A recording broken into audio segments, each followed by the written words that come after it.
Hello and welcome back to the world of cinematics. How's everyone doing today, Stefan? I'm doing pretty good. Yeah, Robert, how are you doing? Man, freaking tastic. Okay. You can still see my shadow, so I'm still here, guys. Yes, there's He's Robert. the shadowy, mysterious man.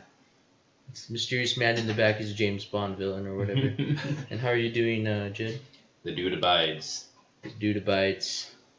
Very cool. Okay, and today we are talking about a couple things, but first we're going to talk about the Kenobi episode, and then we'll be continuing to talk about The Wrath of Khan, which Jed will explain why we're doing this movie specifically. Yes, it's not completely random. Yes, we have a reason for it. So, first off, with the Kenobi episode, episode 3 to be specific. Yeah, what'd you all think about that? Vader's return? That was kind of cool, right? No. It's alright.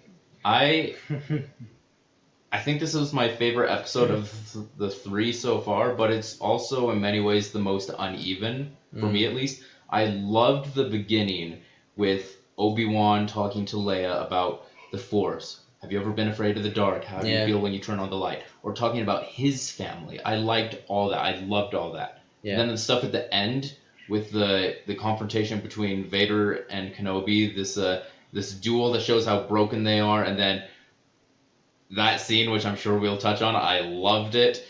The stuff in the middle was good, like the Underground Railroad for Jedi, and that's not the name you said, and I'm betraying you. I mean, it wasn't bad. It was just it wasn't up to the beginning and the end for me.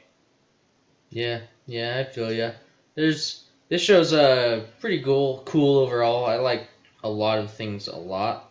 Like are we talking spoilers? We're talking spoilers, right? Yeah. Let's go for it. So towards the beginning, Leia and Obi-Wan land on the planet and they're talking and walking, and Obi-Wan's being grumpy, man, yelling at Leia for no reason. You know, we understand why he's there, but it's just hard to watch him like that. Maybe for you, I loved it. It was kind of entertaining, right? But it's kind of sad to watch somebody who used to be the trolling one. He's always kind of in control as well. Again, maybe for you, I'm not sad. I'm like, man, look at this interesting character drama. I love it. Yeah. But I'm a sadist. Jed liked Luke Skywalker in The Last Jedi, so like he likes this sort of thing. Am I? No, you're totally right. misrepresenting you? No, Okay. yeah, you're being accurate. You're being fair. Okay. So that's kind of where he's coming from. For me, it is sad to see him like this. I'm not mad or anything.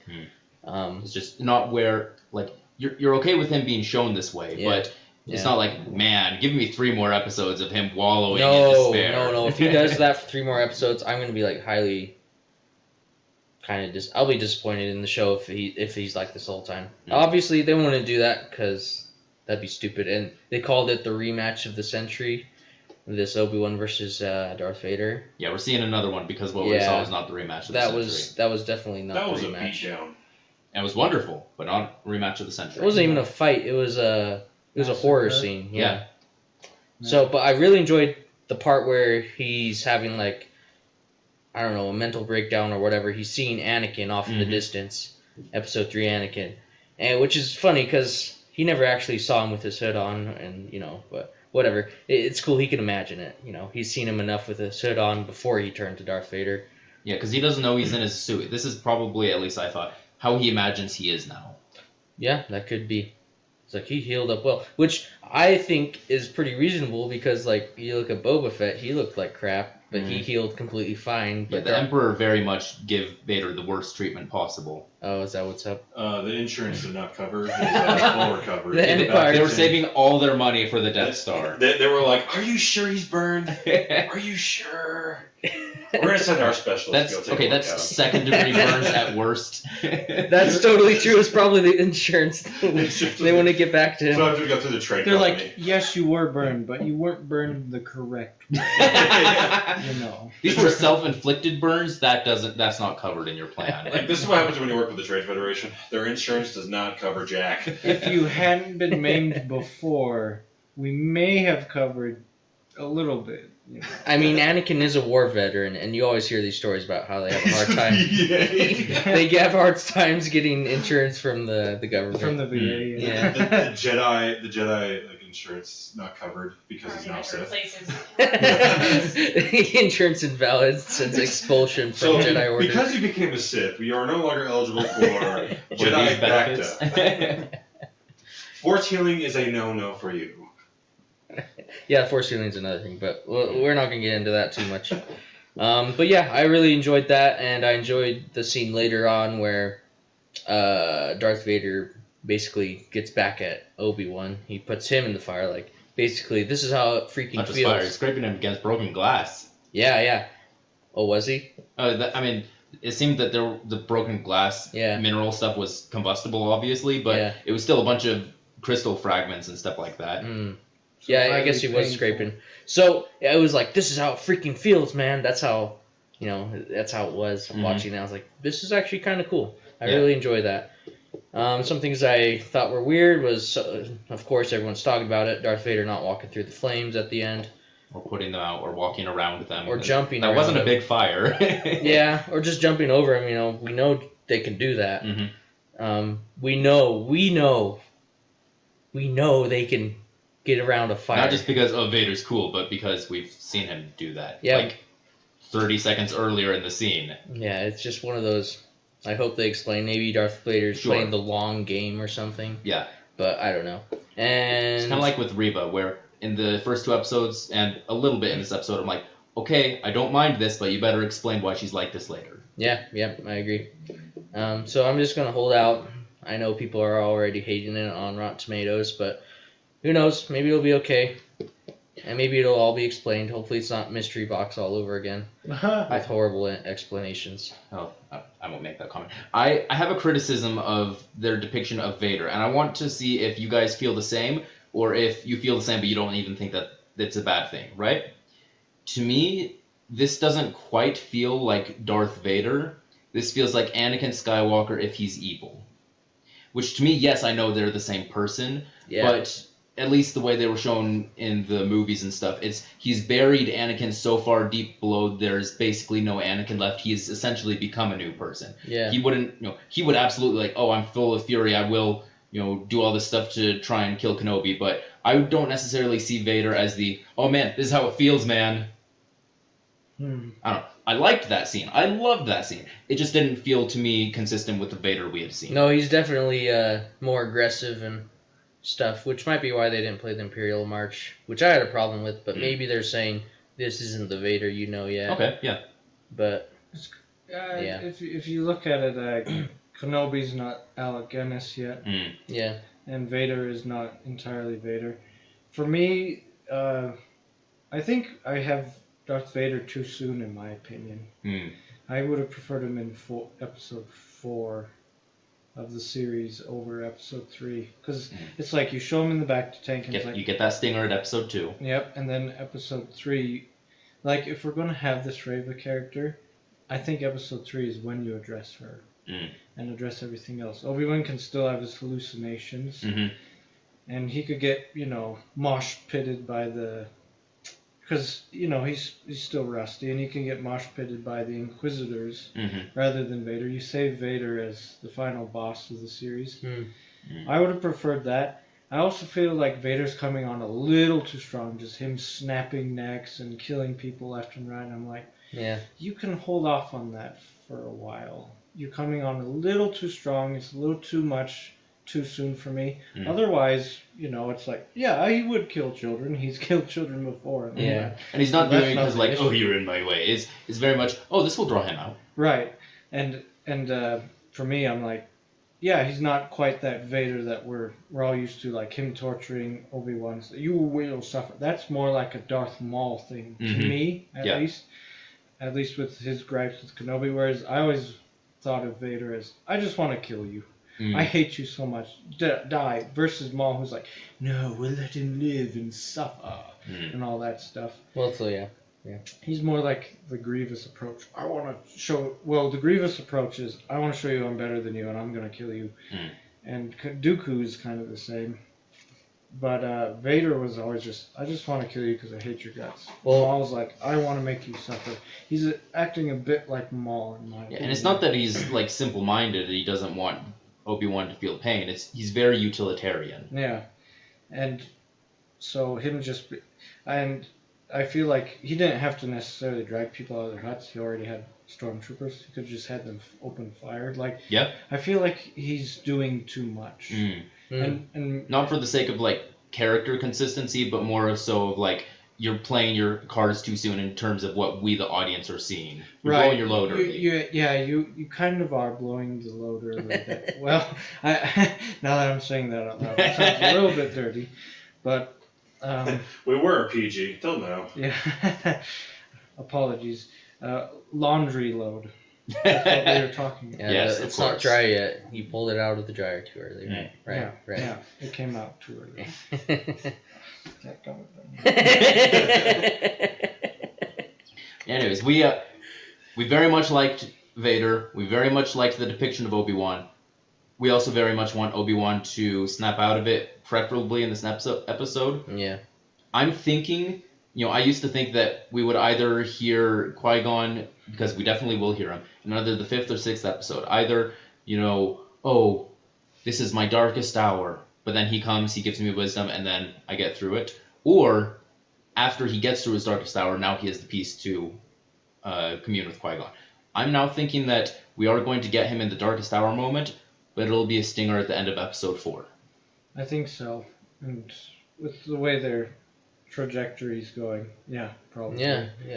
And if he's in his darkest moment, episode 4, that'd probably be appropriate because everything bad that could have happened has happened at all this those point. burns, he lost Leia. And Anakin's still alive, and he's an even worse monster. Yeah. Or just the same monster in a scarier outfit. Yeah. And, he's in his darkest hour, and then episode 5 he'll pick up, and 6 we'll have our resolution. Yeah. Well, and I think a cool thing that you made me think of with him acting, and you said he's acting like Maul, he's kind of like Grievous, proving he's better. I was like, that's kind of cool, because George Lucas made those 3 villains to reflect what Darth Vader was going to become. You know, Maul, Dooku, and Grievous. So it's kind of cool to see, you bring that up, and maybe that's not even their intention, but it's kind of cool to be like, oh, he's kind of acting like Maul. It's like poetry, it rhymes. Yeah, it's kind of cool. So I thought that was cool. If I had any gripes, and I've seen other people point this out, but even I noticed it when they get to the laser gate fence. Oh, yeah. You can Just totally go walk around. Yeah. And somebody else pointed out, okay, when he shot the gate, I thought he was going to hijack the speeder and go through. Yeah. But no, he just runs through. It's like, why'd you need to shoot the gate? You could go around it. I think we've talked about this. There's too many parts where it's like, what is going on? It is I wouldn't say what is going on. It's you need a better justification for this to Yeah. happen other than the story demands it. Yeah. Like, we can't catch Leia for 5 minutes. Well, why? He had to shoot the gate, but he's not going to use the speeder. Well, But why? Why didn't Darth Vader jump over the Well, why? flame Yeah. so Obi-Wan could get away? It's like, okay. So they're not the worst complaints ever. Like, if the show overall is good, you can overlook it. That's true. But Yeah, they are there. There are some logical holes, but I'm still getting an emotionally involving experience. That's true. It's just kind of distracting. I hate being distracted like that. And I hate. And usually, if you're emotionally involved, you won't notice those logical things. And so, And it's true. I didn't at first, but then the more I thought about it, I was exactly, like, with the fetch, Darth Vader, you can jump over the fire. right. They can use whatever they do. Yeah, didn't you push Obi-Wan through the fire and? Why don't just grab him again? Yeah, just. All right, where are you going? But I mean, that's kind of always been the theme with Vader. Like, look at all these things I'm throwing at you, Luke. I have so much control over telekinesis. Oh no, he jumped. Sure would be convenient if I could move things with my mind and just pick them up. Yeah, or that's Rogue always been One with interesting. take it. Right. Oh, I got it. You thought you were about to get away. And I think we can all agree that it's too early for this show to be already controversial. I mean, it's been out 2 weeks. I mean, guys. I would say, well, yeah, it was less than a week for it to be controversial. Oh, really? Jeez. Well, yeah, because episode 3 came out less than a week after the first episodes. I don't think I it's guess less than a week. it's right on par for how often it takes something in Star Wars to be controversial, which is a sad statement. It shouldn't be like that, but it is. So, Right. I don't know, that's just the cynic in me. It doesn't have to be though, you know, because Mandalorian did fine. That one was a bit harder to find the controversies. Yeah. Right. They came eventually, but Yeah. it wasn't so early. Mm-hmm. I mean, they always will Mandalorian come. was the exception that proved the rule. Everything else has been like, oh, this isn't good, or here's a controversy, takes like a week or two. Yeah, I wouldn't know because I never saw The Force Awakens, and the reactions I got when I was a missionary was, oh, it's great. Everyone, oh, and then people thought about it, and they're like, wait a second, this seems familiar. I've seen this movie before. It's great because it's already been done. Huh.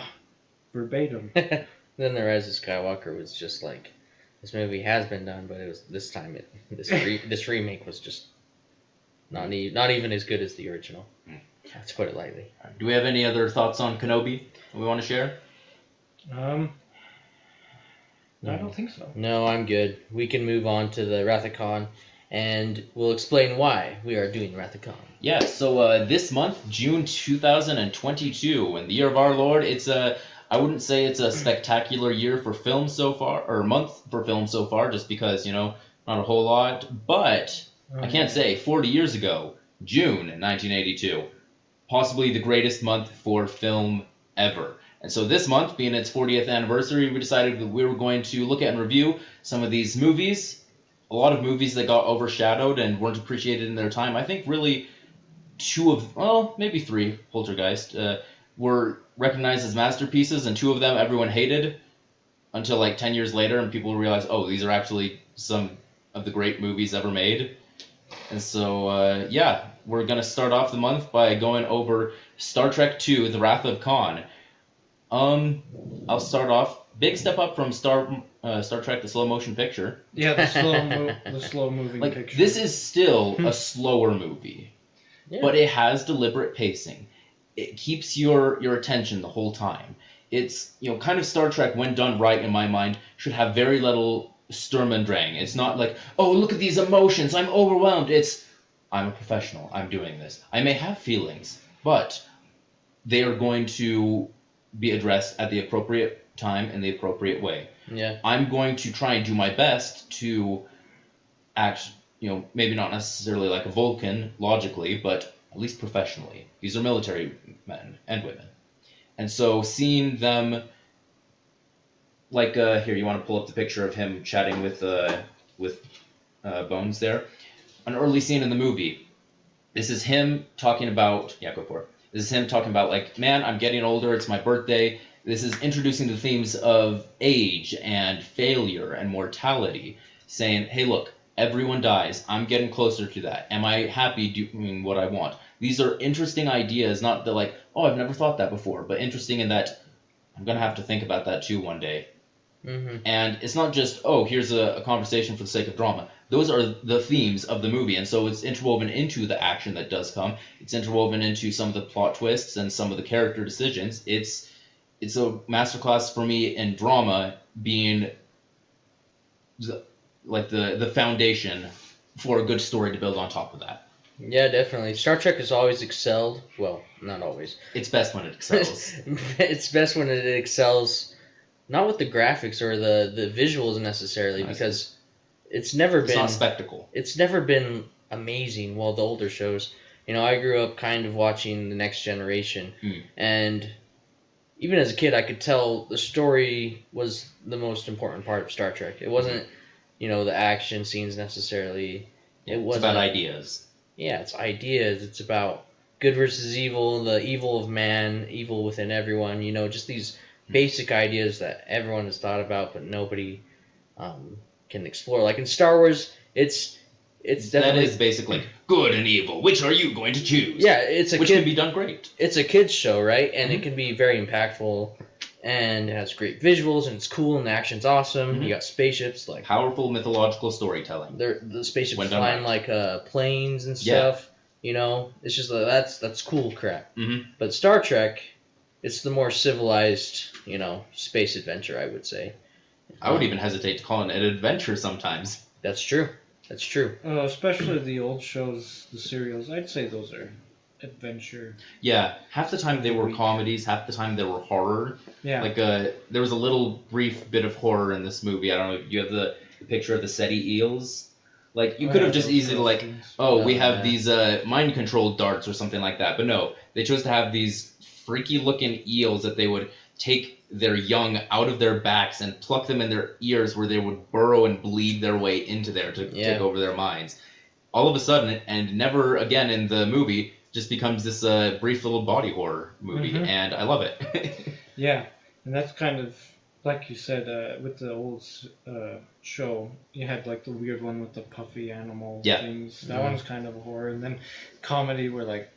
Trouble with Tribbles. Oh, yeah, or where Spock and Kirk get abducted and forced to make out with very attractive women or something like First that. interracial kiss on television. Yeah, it was... Not ever. Was it Spock who was kissing? No, it was Kirk and Uhura. Oh yeah, just all this weird stuff in the old show. What I like about this is it takes the ideas of the TV show and the characters and it says, okay, they're older now. Where do we find them? And that's usually an interesting story. Frank Miller did it with Batman. I mean, I would say the Star Wars sequels did it with Han, Luke, and Leia, but to a varying success. Right, but it's an interesting idea. Yes, and it can take you into interesting places because it's like, okay, I'm slowing down. I'm not the man I used to be. I'm not the young that's man Logan. anymore. That's Logan, yeah. And it's just seeing Kirk, and it's like, okay, I'm getting older, acknowledging his mortality. And, just the weight of, I have to wear glasses to read now. Yeah. All those simple things, like, yeah, your character can age and they can still be... He's still a captain at heart. He's still Captain Kirk. But now he's, in face, and because of his body and because of his age, he's now Admiral Kirk. He sits behind a desk, not a captain's chair. Right. But then by the time he gets called to this particular story, he functions basically as Captain Kirk again. And I'm like, okay, that's kind of the way... you can be disillusioned or you can be a little older, but at the heart of a character, when you re-explore them, Batman will always be Batman. Logan is going to still be Logan, even if he's old man Logan. He's still Logan, and James T. Kirk is always going to be Captain Kirk. Yeah, it's kind of like in our faith, whenever somebody is a bishop, they can be a bishop for a time, and then they are sort of released from that calling. But we can still refer to them as bishop. Like Bishop Thompson will always be bishop to us, or Bishop Stephen will always be bishop to us. So it's still a part of them, even if they're not in that position anymore. Right. Luke will always be the star pilot. He will always be the Jedi, right? It's a part of him, even as he ages, and that's sort of the theme of this film, and that's something that I like. It's like, he's still Kirk. He's 50 years old or 55, doesn't matter. He's still Kirk. Yeah, and everyone else, these... Bones is still Bones. Bones is still Bones. Spock, and everyone wants him to be Kirk. They want him to be the captain. Nobody's got this ego. Like Spock specifically can't have an ego. And it's not a selfish thing of like, come back, you're, the new captain sucks, you're way better. It's, you will be happier if you come back, and we want you to be happy. Yeah, looking out for their friend. Yeah, it's actually really nice. You can tell just the way they interact. Some of the dialogue might seem kind of slow and stuff, but to me, it feels like we're seeing these lifelong friends who are having conversation, who get each other, who get each other's facial expressions down to, every single twitch or whatever. You just kind of get that feeling that these guys know each other. They've been through it thick and thin. Right. And it's just, I thought it was really cool. I'm mostly talking about his interactions with Spock and with the Doctor. You can just tell, and I really like that. And with the whole him getting older and stuff, I liked how they played into that, because the bad guy's Khan, of course, and Khan is like smartest being in existence or whatever. Genetically engineered from the 20th century. Exactly. He's a superior being. I'm going to compare and contrast him to the new Khan, the Benedict Cumberbatch Khan, which I'm going to try not to do with this, like Star Trek 2 versus other Star Trek 2, but I think it illustrates a useful point here. Yeah. Where Benedict Cumberbatch, I think he's a very talented actor. I don't think he was directed or written the best in that movie because he's very much like, I'm doing everything I'm doing for my people, all this stuff, yada yada, but he plays it as I'm evil and I love being evil. Whereas this Khan, I'm doing everything for my people, except not really. I'm coming for you. I just want revenge, and I don't love being evil. I love being better than you. Yeah, this Khan wants to get revenge, but the cool thing is, even though Kirk is old, he knows he's old. We talked about this. He outsmarts Khan because of experience. Yeah. Because of that, that instinct that he has from experience and from trusting his gut. And Khan just relies on his computer brain or whatever. Yeah. Khan is brilliant. He is a man from the 20th century who's in a smaller, weaker ship and proving to be an incredible menace to this very experienced crew and their very powerful ship. Yeah. But he's a man out of his element. Right.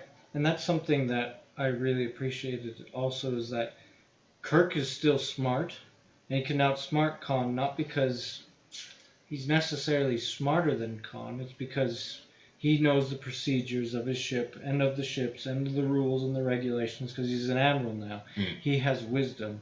Versus Khan, who has intelligence, but he doesn't have the wisdom to know how these things work, because he's been sort of ignorant on this little planet for so long, reading into old things instead of embracing some newer things, and that's held him back in a lot of ways. To go back to Jed's point about the two Khans, I actually found this quote from the director Nicholas Meyer, who talked about the Khan of the new Star Trek. Well, basically not just Khan, but all the concepts. He's like, just putting the same words in different characters' mouths doesn't add up to anything. If you have somebody dying in one scene and sort of being resurrected immediately, there's no real drama going on. It just becomes a gimmick or gimmicky, and I found it to be ultimately. But he also said it's nice to be successful or beloved enough that somebody wants to pay homage to you. So they are very different Khans, and and I came into this film, I saw Into Darkness before I saw Wrath of Khan, and so it's very different. We have one who embraces the technology, but is still flawed, versus this one who is hyper intelligent, but also hyper arrogant. And I kind of liked that better, because the arrogance of Khan is his downfall, and he's so obviously intelligent. He's like, aha, I've done it all. I'm sitting in the chair, woohoo, and all this stuff. But then as time goes on, he gets played into going into the nebula. He gets played into making all these very stupid mistakes, because he has been ignorant for so long. But not only that, his wrath is what leads him to his ruin. And that's why Moby Dick, being one of the books that's on his shelf, is a good foreshadowing of what's going to happen to him. His arrogance is his weakness, but it's also his strength. You look at him when they're first approaching, about to make their first attack. It is a very risky and dangerous thing that they're about to try and do. But he knows it's going to work. The only reason it works is because there's no way they're actually going to do that, right? But he's like, of course it's going to work. Look at me, I can't do anything wrong. And he pulls it off, which makes him look even more dangerous, but it also plays into later, oh, of course, this is going to go right. Look at me, I can't do anything wrong. And so what becomes his strength becomes his weakness. Yeah. And so, ultimately, there was no reason to call Benedict Cumberbatch Khan, in my opinion.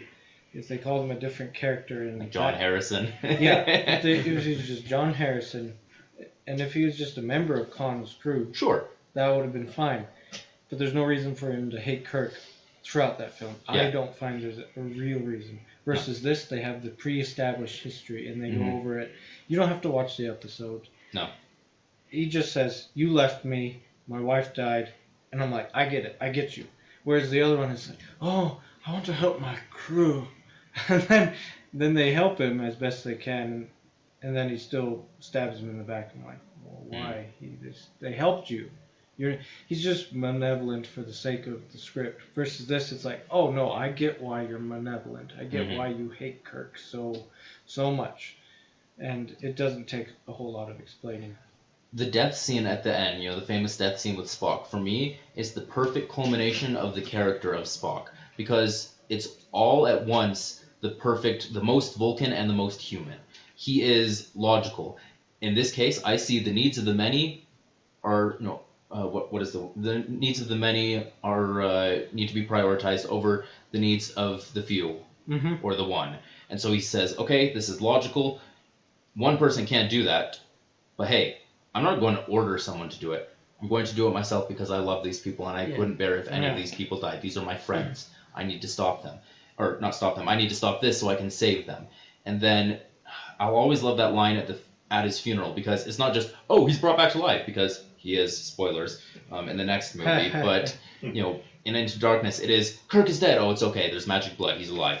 In this, it's, he's dead, we're going to have a moving funeral for him, and when Kirk says, out of all the souls I've met in my journeys, his was the most, and he pauses, like, is he going to say kind, generous, honest, brave, whatever?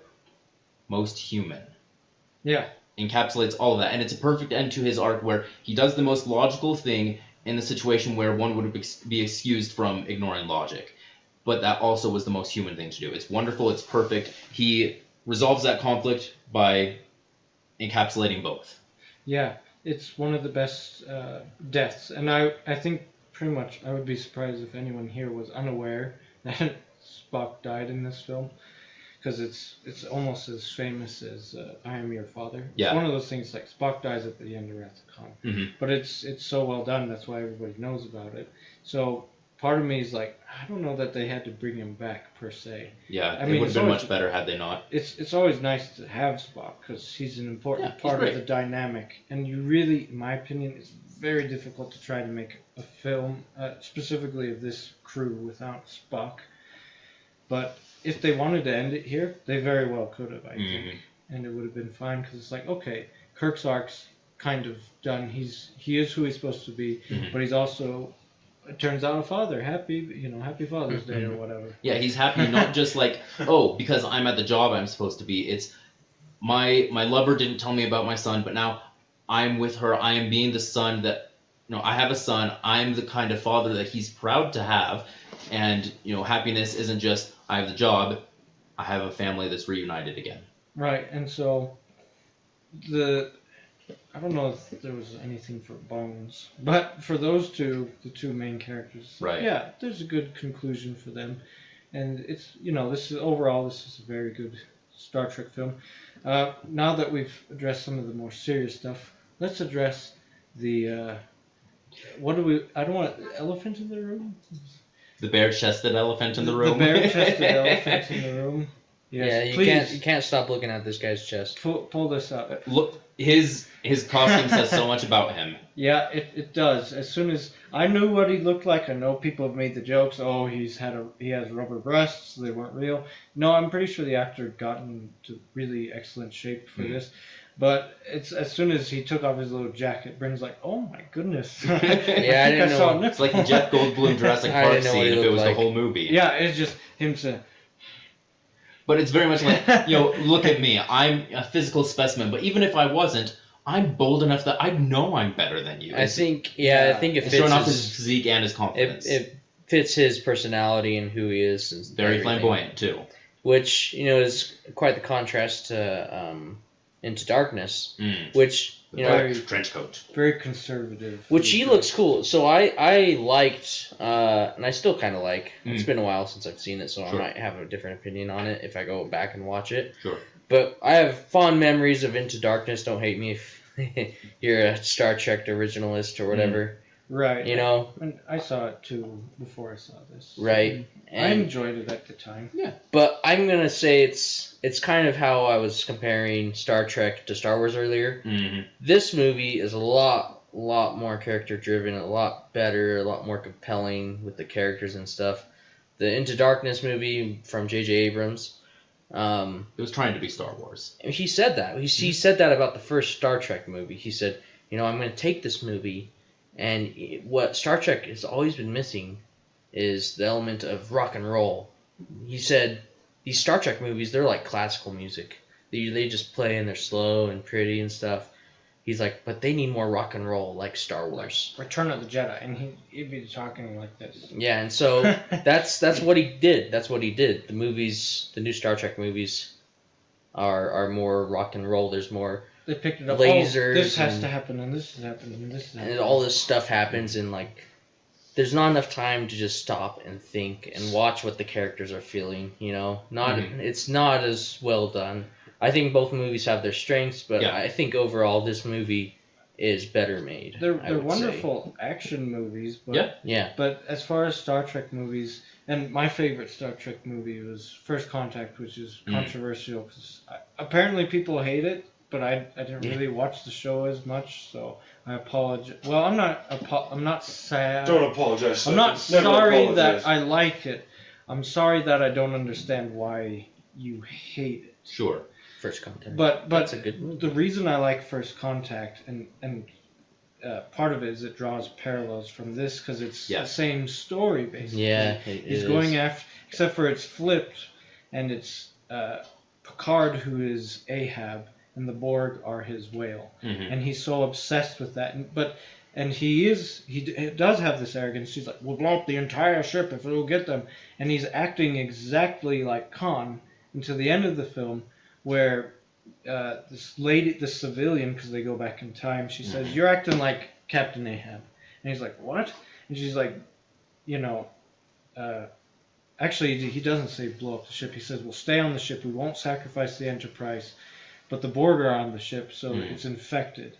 And so she wants him to blow up the ship, and he says, no, no, and he goes into this monologue about how he's going to make them pay for what they've done. And she's like, picks up a model of ship he ended up breaking. She's like, you broke your ship. And he's like, Captain Ahab. And he starts, the wheel starts to turn in his head. He's like, I'm being like Captain Ahab, and my crew and the world, everything, their fate is in my hand, and I am so driven by my wrath that everything will die. Everything will be corrupted because of my pride, because of my arrogance, because of my intelligence, because of all those things. Everything's going to be sacrificed. And so he has this about face where he says, no, I'm going to do the right thing, even if it means blowing up my pride, my ship.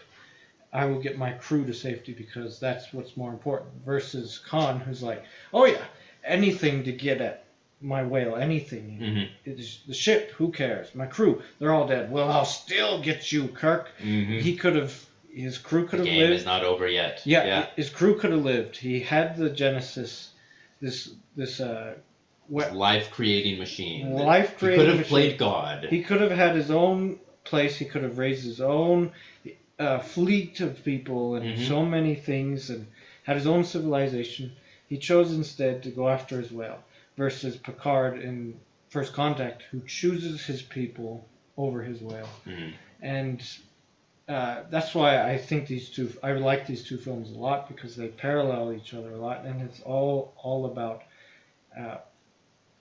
one of man's greatest weaknesses, which is arrogance as well as wrath, which can ruin you and everyone around you. Yeah, that's true. They do have a lot of parallels. One thing I noticed was both movies kind of start out where the bits of the crews are in their own ship, you know. Right. That's kind of the same thing in First Contact. Like, Worg is a captain of his, what's his name? Worf. Worf, not Worg. Worf is a captain of his own ship at the beginning of First Contact, right? Yep. And they magically get on the same ship. Get back together, kind of like Chekhov. Yeah, the crew gets back together again. You know, it's kind of a cliche in Star Trek at this point. You know, just watching those. Right. But it's cool. Everyone wants to see these guys get back together. They do it in the new movies too. They just all happen to end up on the same ship. Right. Right. We need Scotty to be on Earth so that he can figure out about the new big ship and then get back to the Enterprise. Yep. Yeah. Yep. So there's this Star Trek VR game that some of us like playing. Robert, do you now understand my frustrations with the Kobayashi Maru? No, sorry. With our constant going back to the Kobayashi Maru, because I keep saying, no, it's impossible. We can't do it. Now you understand. Yep. Yeah. Because it's not a test of whether you or not you can do it. It's impossible. That's the point. What do you do in a no-win scenario? And Kirk, I like that we're told, oh, I hacked the system. I found a way out of the no way scenario. Yeah. Because it's virtual, because it's a test, it's not real. And so he was able to cheat. He was able to say, hey, I found a way out of the no way or the no win scenario.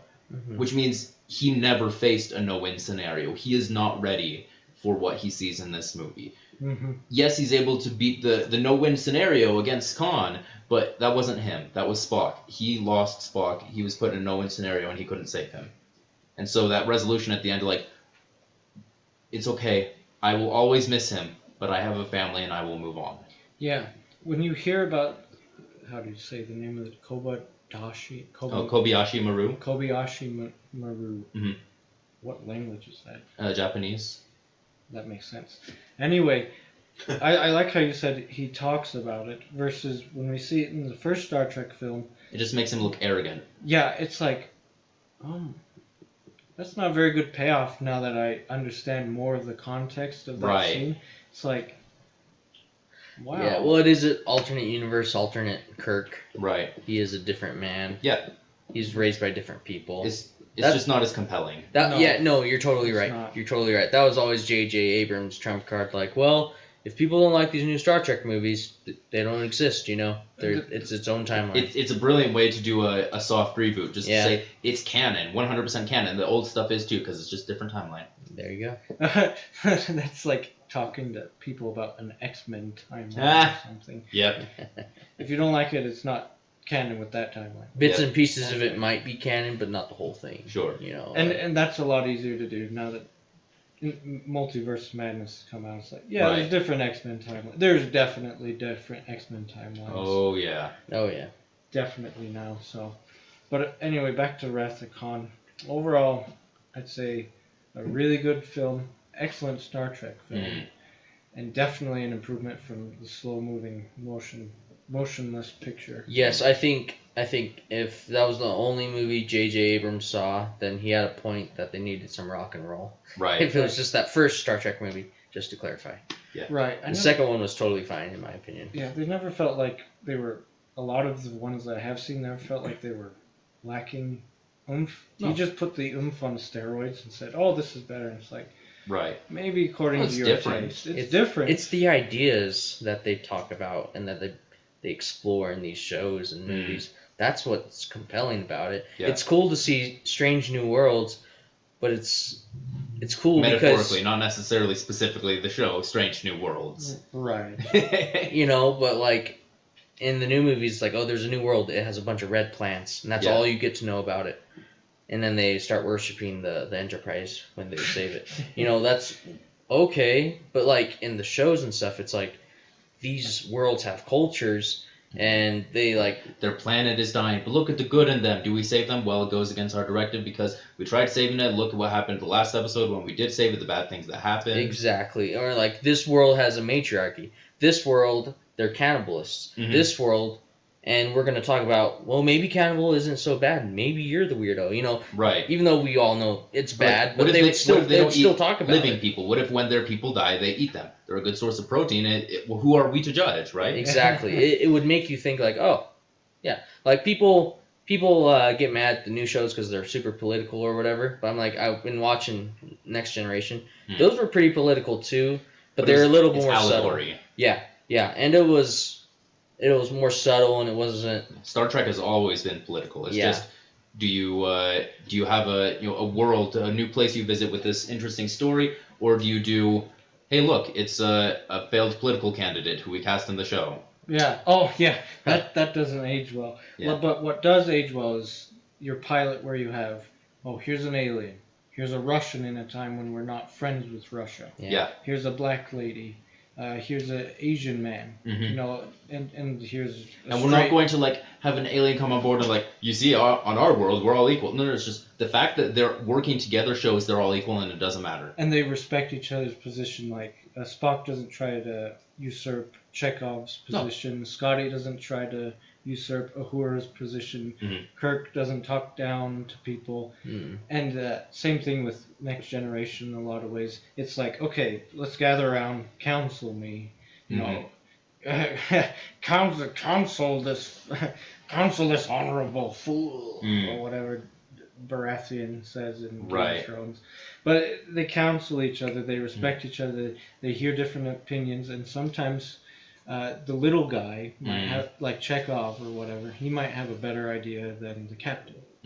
Or Spock, or Bones might have a better take than Spock. Or Spock, vice versa. They might have the only take, you know? Yeah, and they usually, and that's the great thing about the dynamic with those three. Is you have Kirk, who's kind of the middleman. He's like, I could go either way. And then you have Spock, who says, this is very logical, and this is what we should do. Versus Bones, who's like, no, this, this is the moral thing to do. This is the moral. This is the emotional response for us. Spock will just talk like that. And then, and it's good dynamic, and the three work very, very, very well together. Which is again why making another film without Spock is very difficult, in my opinion. Okay, to wrap things up, we love this movie. It's different. I don't know if you could make this movie today, but I hope that we can get back to a point where we're getting this kind of movie again. Not necessarily just Star Trek movie, but movies in general. Now, out of all the movies we've seen so far in this our month of review, this 40th anniversary, June 1982, I'm saying that so far, this is my favorite. Me too. I thought this would be your least favorite, but okay. Well, it is that too, actually. Yeah, so, if I'm being honest. Right. Both. We'll kind of keep a running tally of how we rank these movies, but these are all great movies. We're very happy to be rewatching all of them. Next week, we'll give you a little tease. It won't be too hard to figure out, but possibly the greatest PG horror movie ever, and only so many of those came out in June 1982, so it's not hard to figure out which one. But, looking forward to it. You guys have any other final thoughts on Wrath of Khan? It was E.T. No, I'm good. I feel like I got my 2 cents out. Khan! There he is. Look at that face. From hell's heart I stab at thee. Nice mullet, too. No one ever talks about that. It's glorious. Okay. Well, if no one else has any thoughts or any other final thoughts, then this has been World of Cinematics. Robert, where can we be found? You can find us on Twitter @ofcinematics, and here on YouTube. You can also find us on Anchor.fm down in the description. We have it there. You can support us $4.99 a month, which we would appreciate. Get another light, get me away out of here, maybe in my shadow realm area, but that's about it. Every Saturday, 7:30, for the audio listeners, we stream. Monday at 8. Yeah, Monday at 8 is when the audio drops, and Saturday 7:30 is the YouTube, the video, the live stream. Yep. So join us in chat. Tell us what you want to think and your thoughts that we will probably get to towards the end of an episode. But besides that, I think we are done. Here, one last picture for you guys. There you go. You had to. There you go. Look at that. Look at his superior being. You can't have that kind of superior look nowadays. Nope. All right. With Khan. All right. We'll see you next time, guys.